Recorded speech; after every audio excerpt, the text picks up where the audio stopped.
আমাদের বর্ষাকাল এসে গেছে আমাদের রাজ্যে। তো বর্ষাকালে বৃষ্টিই হচ্ছে। আর এখন আমাদের উত্তরবঙ্গের দিকে বৃষ্টিপাতের পরিমাণটা বেশি রয়েছে। যেমন আমরা আগে থেকেই বলেছিলাম যে গত কয়েকদিন ধরে ভারী থেকে অতি ভারী এবং অত্যন্ত ভারী বৃষ্টিপাতও হচ্ছে।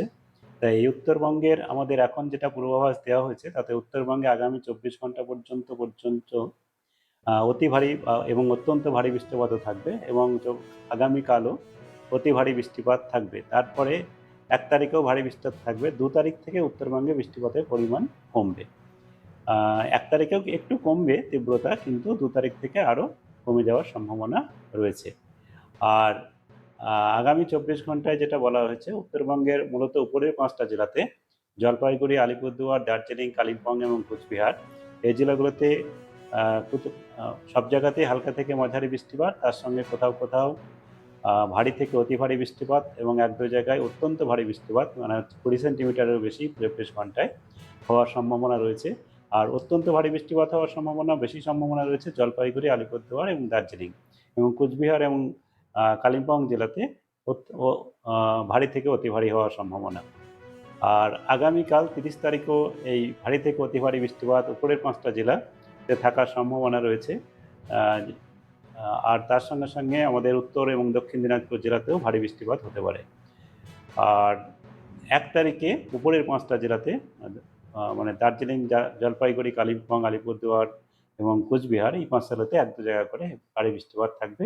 ২ থেকে ভারী বৃষ্টিপাত থাকার সম্ভাবনা নেই, তবে হালকা থেকে মাঝারি বৃষ্টিপাত অনেক জায়গাতেই উত্তরবঙ্গে হতে থাকবে।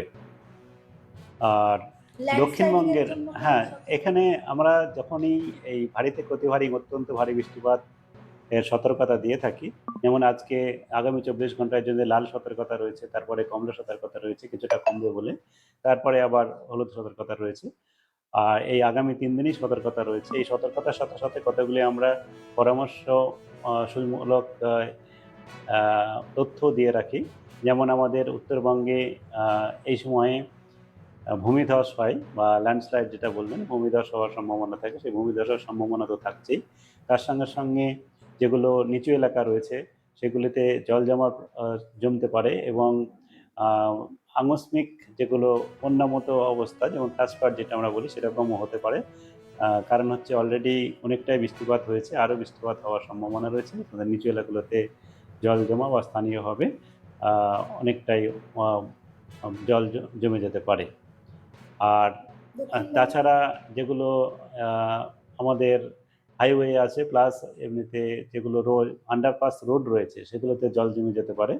তাছাড়া আমাদের যেগুলো ভালনারেবল, মানে যেগুলো খুবই বিপজ্জনক অবস্থায় মাটির বাড়ি রয়েছে, সেগুলোর ওয়াল কলাপস হয়ে যেতে পারে। এরকম ঘটনা ঘটে থাকে এই অত্যন্ত ভারী বা ভারী বৃষ্টিপাতের সঙ্গে।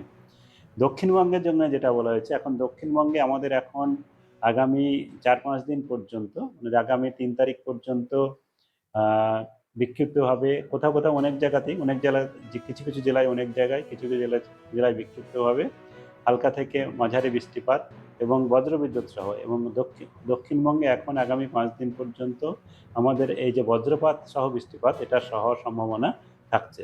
৫ দিনের পরে বজ্রপাতের সম্ভাবনা কিছুটা কমবে, তবে ভারী থেকে অতি ভারী বৃষ্টিপাতের সম্ভাবনা আমাদের ৪ আর ৫ তারিখ নাগাদ কিছুটা সম্ভাবনা রয়েছে, যেটা আমাদের মনিটরিংয়ে রয়েছে।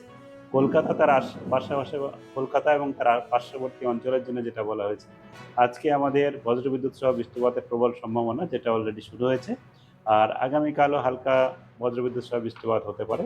আগামী কয়েকদিনে মাঝে মধ্যে হালকা থেকে মাঝারি বৃষ্টিপাত বজ্রবিদ্যুৎ সহ কলকাতাতেও সম্ভাবনা থাকছে। পশ্চিমের আর জেলাগুলোর ক্ষেত্রে পশ্চিমের জেলার ক্ষেত্রেও এই যে কোথাও কোথাও আজকে যেমন কোনো এলাকায় হলো, আবার কালকে হয়তো হলো না, আবার তারপরে এরকমভাবে বিক্ষিপ্তভাবে আপনার দক্ষিণবঙ্গের বিভিন্ন জেলাতে বৃষ্টিপাত এটা চলবে আগামী ৫ দিন পর্যন্ত, এবং প্রায় সর্বত্রই সব জায়গাতেই বৃষ্টিপাত সেটা আমাদের ৪-৫ তারিখে হওয়ার সম্ভাবনা রয়েছে, ২ দিন ধরে। তারপরে আমাদের তার আগেও এই অনেক সময় কি হয়, বজ্রবিদ্যুৎ সহ বৃষ্টিপাতে আবার অনেক জায়গাতে বেশি পরিমাণেও হয়ে যায়, সেটাও হওয়ার সম্ভাবনা রয়েছে ১ তারিখে। ১ তারিখে ঝাড়গ্রাম, ওয়েস্ট মেদিনীপুর জেলাতে কিছুটা ভারী বৃষ্টিপাতের সম্ভাবনা রয়েছে। আচ্ছা, এর ফলে গরমটা কি কিছু কমবে নাকি হিউমিডিটির হ্যাঁ, জন্য গরম এখন অস্বস্তি আপনার থাকবে? এই যে আগামী ৩-৪ দিন যখন বজ্রবিদ্যুৎ সহ বৃষ্টিপাত যখনই হয়ে গেল, তারপরে ২৪ ঘন্টা আবার ঠিক থাকলো। যেমন এখন হিউমিডিটি জনিত যেটা আমাদের কিছুটা অস্বস্তি রয়েছে সেটা থাকবে। আর যখন কন্টিনিউয়াস বৃষ্টি হয় তখন আবার সেটা কমে যাবে। বাজ পড়া আমরা দেখেছি কয়েকদিন আগেও বাজ পড়াটা একটু বেশি বাড়াবাড়ি হচ্ছিল। বাজের বিষয়ে কিছু বলুন? হ্যাঁ, এই যে জুন মাসে যেটা হয় যখন আমাদের আ মৌসুমী বায়ু আমাদের রাজ্যে তো প্রবেশ করে গেছে, কিন্তু ভারতের অন্যান্য জায়গায় অনেক এখনো বাকি রয়েছে। তো সেইরকম যখন সূচনা যেই মৌসুমী বায়ুর অগ্রসর ক্রমশ হতে থাকে, তখন মূলত জুন মাসটাতে এবং জুলাইয়ের কিছুটা সময়ও বজ্রবিদ্যুৎ সহ বৃষ্টিপাত হওয়ার সম্ভাবনা বেশি থাকে এবং বজ্রপাতের সম্ভাবনাটা বেশি থাকে।